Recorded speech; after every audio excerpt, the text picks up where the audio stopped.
Tämä on Lunette kuukautiskuppi.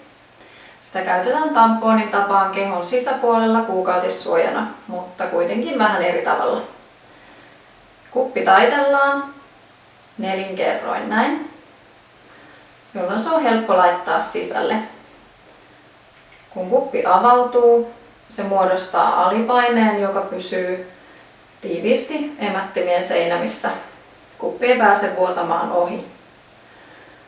Lantionpohjalihakset kannattelevat kuppia, joten se ei pääse putoamaankaan emättimestä.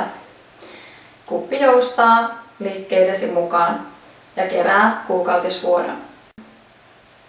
Kun kuppi on aika tyhjentää, asetu mukavaan asentoon ja rentouta kehosi.